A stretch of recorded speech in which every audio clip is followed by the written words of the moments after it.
Welcome to R24. Tarak fans కి Lokesh clarity ఇచ్చే ప్రయత్నం చేశారా అంటే అవుననే చెప్పుకోవాలి. అయితే ఏం క్లారిటీ ఇచ్చారు, ఎలాంటి క్లారిటీ ఇచ్చారు, ఎందుకు లోకేష్ పదే పదే జూనియర్ ఎన్టీఆర్ అంటే ఆ స్థాయిలో సోబర్నెస్ చూపిస్తా ఉన్నారు, బట్ జూనియర్ ఎన్టీఆర్ కూడా పదే పదే లోకేష్ ని అదే స్థాయిలో ఆప్యాయంగా ఎందుకు ఓన్ చేసుకుంటా ఉన్నారు. అయితే ఈ క్రమంలోనే గతంలో వాళ్ళ మధ్య ఉన్న గ్యాప్ ఏదైతే ఉందో ఆ గ్యాప్ కి ఇటీవల కాలంలో ఫుల్ స్టాప్ పెట్టే ప్రయత్నం జరుగుతుందా, దీనికి లోకేష్ ఎందుకు అంత సీరియస్ గా దీన్ని ఇనిషియేట్ చేసే ప్రయత్నం చేస్తున్నారు. ఈ అంశం సోషల్ మీడియా వేదికగా చాలా సీరియస్ గా హాట్ టాపిక్ అవుతా ఉంది ఈ రోజున. లేటెస్ట్ గా దీనికి సంబంధించే లోకేష్ ఒక అంశం కూడా మాట్లాడడం జరిగింది మీడియాతో. ఆయన్ని ఒక ఇంటరాక్షన్ సెషన్ లో స్టూడెంట్స్ కొంతమంది క్వశ్చన్స్ అడగడం జరిగింది. జూనియర్ ఎన్టీఆర్ని ఇష్టపడుతున్నారా మీరంటే ఆబ్వియస్లీ అని మాట్లాడారు ఆయన.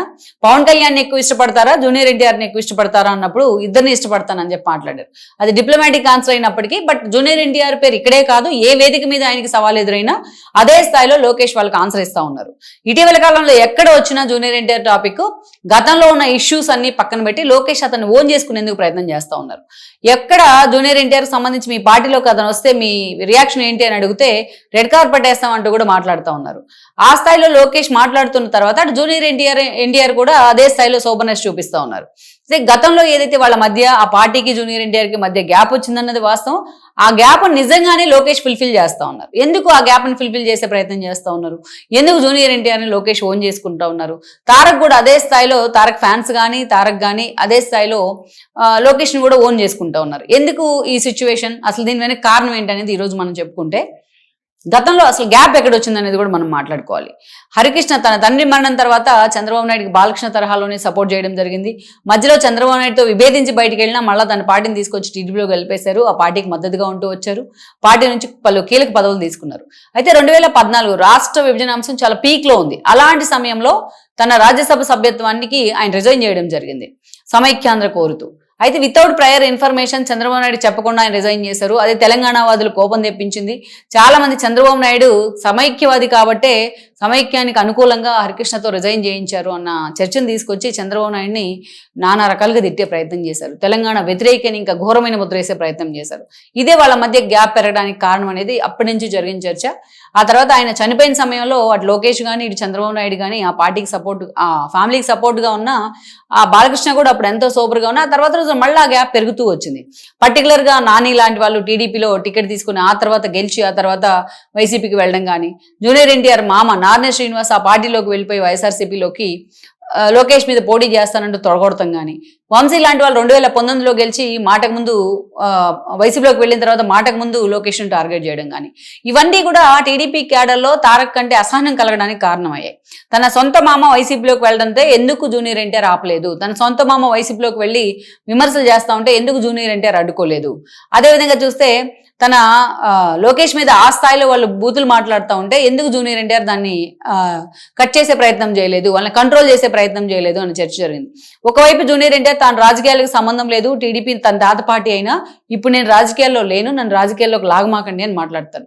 అలాంటి జూనియర్ ఎన్టీఆర్ పేరును పదే పదే అటు వంశీ కానీ నాని కానీ తెర మీద తీసుకొచ్చి లోకేష్ను చంద్రబాబు నాయుడిని బండబూతులు తిడుతుంటే ఎప్పుడు కూడా జూనియర్ ఎన్టీఆర్ ఖండించే ప్రయత్నం చేయరు. తన పేరు బయటికి లాగమాకండి అని వైఎస్ఆర్సీపీని కార్నర్ చేసే ప్రయత్నం చేయలేదు ఆయన. సో ఇవన్నీ జూనియర్ ఎన్టీఆర్ మీద నెగిటివిటీకి కారణమయ్యాయి. పైగా లోకేష్ పుట్టుకును అవమానిస్తూ భువనేశ్వర్ మీద చేసిన అడ్డగోలు కామెంట్స్ అయితే ఉన్నాయో ప్రపంచం మొత్తం వాటిని ఖండించింది ఎక్సెప్ట్ జూనియర్ ఎన్టీఆర్. ఇది చాలా మందికి డైజెస్ట్ కాలేదు. జూనియర్ ఎన్టీఆర్ ఫ్యాన్స్ లో కూడా ఇది డిఫరెంట్ గా చర్చ నడిచింది అప్పట్లో, ఎందుకు ఖండించలేదు అని. తర్వాత ఎన్టీఆర్ శతజయంతి ఉత్సవాలకు ఆయన డొమ్మా కొడతాం, అదేవిధంగా తన తాత పేరు మారుస్తూ వైఎస్ పేరుని మెడికల్ యూనివర్సిటీకి పెట్టినా కూడా బట్ జూనియర్ ఎన్టీఆర్ దాన్ని సీరియస్ గా తీసుకోపోవడం, ఇవన్నీ ఆ గ్యాప్ ని అలాగలాగా పెంచుతూ వచ్చాయి. చాలా దూరం వెళ్ళింది ఆ గ్యాప్, ఫుల్ఫిల్ చేయనంత స్థాయికి వెళ్ళింది. సో ఆబ్వియస్లీ ఈ గ్యాప్నే బాలకృష్ణ కూడా మెయింటైన్ చేస్తూ వచ్చారు. మెయిన్ అందరూ హట్ అయిన అంశం ఏంటంటే భువనేశ్వర్ మీద ఆ స్థాయిలో బూతులు మాట్లాడినప్పుడు అసెంబ్లీ వేదికగా and off the record Vamsi లాంటి వాళ్ళు, వంశీకి బీఫామ్ వచ్చిందే జూనియర్ ఎన్టీఆర్ కారణంగా. మరి అలాంటప్పుడు జూనియర్ ఎన్టీఆర్ ఎందుకు ఖండించలేదు అనేది నారా నందమూరి ఫ్యామిలీ ఏకమై రోడ్డెక్కినాయి ఆ రోజున. బట్ జూనియర్ ఎన్టీఆర్ అంతా లైట్ తీసుకున్నారు ఆ ఇష్యూని. ఇవన్నీ టీడీపీ క్యాడర్లో ఆ ఆగ్రహానికి కారణమయ్యాయి. అయితే ఈ టెంపో అలాగే మెయింటైన్ అవుతూ వచ్చింది.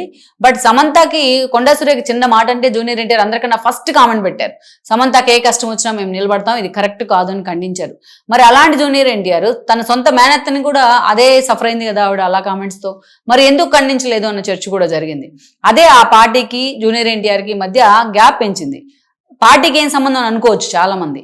టీడీపీ క్యాడర్ ఎందుకు జూనియర్ ఎన్టీఆర్ని ఓన్ చేసుకుందంటే ఆయన తన తాత పేరు పెట్టుకోవడం కానీ, అదేవిధంగా ఆయన డైలాగ్ స్పష్టమైన తెలుగు ఉచ్చారణ కానీ, డైలాగ్ డిక్షన్ కానీ, ఇవన్నీ కూడా థర్డ్ జనరేషన్ వారసుడుగా వచ్చినా బట్ జూనియర్ ఎన్టీఆర్ చాలా తక్కువ సమయంలో తనకంటూ ఒక ఇండివిజువాలిటీ క్రియేట్ చేసుకున్నారు. ఈవెన్ కళ్యాణ్ రామ్ ఉన్నాడు, ఆయన బ్రదర్ తారక రత్న లాంటి వాళ్ళు ఉన్న junior NTR individual image create అయింది because of his grand father's name. అందుకనే టీడీపీ క్యాడర్ కూడా ఆయన ఓన్ చేసుకుంది. ఆయన కూడా టీడీపీకి అంతే స్థాయిలో సపోర్ట్ చేశారు. గతంలో మహానాల్లో పాల్గొన్నారు. 2009 ఎన్నికల్లో ప్రచారంలో యాక్సిడెంట్ కూడా అయినా మళ్ళా ప్రచారం కూడా చేశారు హాస్పిటల్లో ఉండి. చంద్రబాబు నాయుడు కూడా అంతే స్థాయిలో అతను ఓన్ చేసుకున్నారు ఫస్ట్ నుంచి. కానీ ఆ గ్యాప్ అనుకోకుండా వచ్చిన గ్యాప్ పార్టీకి జూనియర్ ఎన్టీఆర్కి మధ్య అయితే అలా దూరాన్ని పెంచుతూ వచ్చింది. అయితే మొన్నటి ఎన్నికలకు ముందు నుంచి లోకేష్ ఈ దూరాన్ని తగ్గిస్తూ ఉన్నారు. ఆయన పాదయాత్రలో ఎక్కడికి వెళ్ళినా జూనియర్ ఎన్టీఆర్ గురించి క్వశ్చన్ వచ్చినా జూనియర్ ఎన్టీఆర్ నేను వెల్కమ్ చేస్తాను అంటూ కూడా ఆయన మాట్లాడేవాళ్ళు. ఈవెన్ మొన్న ఆయన మంత్రి అయిన తర్వాత కూడా పల్నాడు పర్యటనకు వెళ్ళి జూనియర్ ఎన్టీఆర్ ఫ్లెక్సీని పట్టుకోవడం జరిగింది. ఇక అలా ఎక్కడికి వెళ్ళినా అదే స్థాయిలో లోకేష్ ఓన్ చేసుకుంటా ఉన్నారు. జూనియర్ ఎన్టీఆర్ పార్టీలోకి వస్తే మేము వెల్కమ్ చేస్తామంటూ మాట్లాడారు. అదేవిధంగా అనంతపురం వెళ్ళారు ఆయన కనకదాస్ విగ్రహావిష్కరణకు. అక్కడ కూడా హరికృష్ణని ఓన్ చేసుకుంటూ ఆకాశానికి ఎత్తేసే ప్రయత్నం చేశారు తన మామ హరికృష్ణ అని చెప్తూ. అలా జూనియర్ ఎన్టీఆర్ విషయంలో ఏదైతే ఆ గ్యాప్ ఉందో దాన్ని తగ్గిస్తూ ఆ ఇంటెన్స్ తగ్గిస్తూ వచ్చారు Lokesh. Junior NTR cinemas war 2కి కానీ, దేవరాకు కానీ, స్పెషల్ బెనిఫిట్ షోలకు కానీ, స్పెషల్ టికెట్ రేట్ పెంపుకు కానీ అనుమతినివ్వడం, జూనియర్ ఎన్టీఆర్ థ్యాంక్స్ చెప్పడం, తెలుగు రాష్ట్రాల్లో వరదలకు జూనియర్ ఎన్టీఆర్ ఆర్థిక సాయం చేయడం, ఇవన్నీ మనం చూస్తూ ఉన్నాం. సో చంద్రబాబు నాయుడు బర్త్డే అయినా, బాలకృష్ణ బర్త్డే అయినా, లోకేష్ బర్త్డే అయినా జూనియర్ ఎన్టీఆర్ విషెస్ చెప్పడం, వాళ్ళు కూడా అదే స్థాయిలో సూపర్గా ఉంటాం మనం చూస్తా ఉన్నాం. అంటే ఈ గ్యాప్ తగ్గించే ప్రయత్నం చేస్తున్నారు. ఎలాంటి వేదిక తనకు దొరికినా జూనియర్ ఎన్టీఆర్ పేరు ఎప్పుడు తెర మీదకి వచ్చినా లోకేష్ ఎక్కడా కూడా ఒక నెగిటివ్ కామెంట్ కూడా చేయట్లా. అదే స్థాయిలో జూనియర్ని మేము ఆహ్వానిస్తున్నాం, జూనియర్ని మేము నా సొంత మామ కొడుకు అయినా నేను వెల్కమ్ చేస్తాను అన్నట్టుగా లోకేష్ మాట్లాడుతూ ఉన్నారు. సో ఎక్కడికి వెళ్ళినా సో జూనియర్ ఎన్టీఆర్ కూడా గతంలో ఎప్పుడైతే లోకేష్ వైపు నుంచి ఆ రియాక్షన్ వస్తూ ఉందో ఆబ్వియస్లీ జూనియర్ ఎన్టీఆర్ వైపు నుంచి కూడా అదే రియాక్షన్ వస్తూ ఉంది. ఇటీవల జూనియర్ ఎన్టీఆర్ ఫ్యాన్స్ విజయ్ ఎప్పుడైతే సీఎం అయ్యారో మీరు కూడా అక్కడ పార్టీ పెట్టాలి, మీరు కూడా సీఎం అవ్వాలి అని ఆయన ఫ్యాన్స్ కోరుకున్నారు. దాంట్లో తప్పేం లేదు. సో ఆ సమయంలో కూడా జూనియర్ ఎన్టీఆర్ ఎంతో టెంపో మెయింటైన్ చేస్తూ వచ్చారు. సో అదే స్థాయిలో ఆయన అటు చంద్రబాబు నాయుడికి సంబంధించి, బాలకృష్ణకి సంబంధించి, లోకేష్ సంబంధించి కూడా అంతే సూపర్గా వ్యవహరిస్తున్నారు. సో ఆల్మోస్ట్ ఆ గ్యాప్ అయితే ఫుల్ఫిల్ అయిందని అనుకోవాలి. మొత్తానికి ఈ ఇష్యూలో లోకేష్ చొరవ తీసుకుంటున్న విధానం కానీ, తారక్ ఫ్యాన్స్కి మేమంతా కలిసే ఉన్నామని ఒక మెసేజ్ ఇచ్చే ప్రయత్నం చేయడం కానీ నిజంగానే ఎవరైనా సరే వెల్కమ్ చేయాల్సిన సందర్భం అని మనం చెప్పుకోవచ్చు. ఈ వీడియో మీకు నచ్చినట్లయితే please share, like and subscribe R24 Telugu.